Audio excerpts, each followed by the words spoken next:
Lancé par l'Organisation mondiale de la santé depuis 1988, chaque 1er décembre a lieu la Journée mondiale de lutte contre le VIH-Sida, une journée au cours de laquelle plusieurs manifestations en soutien aux personnes vivant avec le VIH-Sida sont organisées à travers le monde.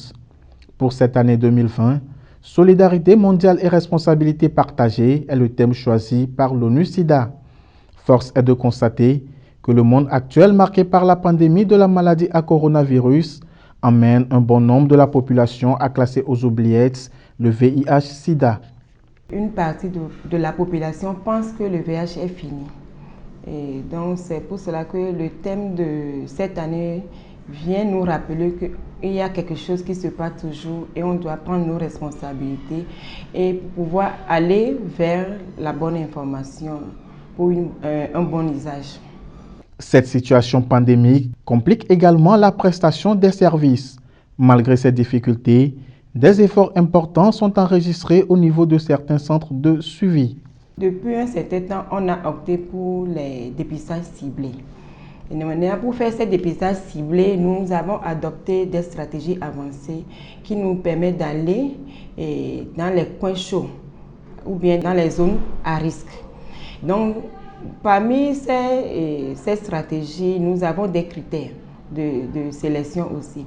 Nous avons les personnes vulnérables ou bien les personnes à risque. Et nous avons les PS, nous avons les hommes ayant des relations sexuelles avec d'autres hommes. Nous avons les détenus, nous avons les usagers de drogue, les camionneurs et les services de bar. Et nous avons les gels, nous avons les masques à tout moment. Et maintenant, sur nos réseaux, on essaie toujours de sensibiliser les personnes qui veulent venir se faire dépister ou bien qui veulent venir prendre leurs médicaments sur les dispositions que nous avons mis en place. Donc, c'est ce que nous faisons. Et il y a des stratégies aussi de protection à chaque moment. Nous ne faisons plus des activités de groupe et avec un bon nombre. Non, on a essayé de réduire ça pour pas plus de 10 personnes par activité.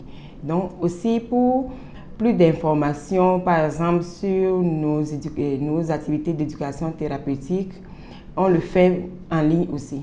Sur les groupes WhatsApp, on a créé des groupes WhatsApp et on discute des thèmes à tout moment pour pouvoir garder le lien et continuer la sensibilisation et l'accompagnement de nos bénéficiaires.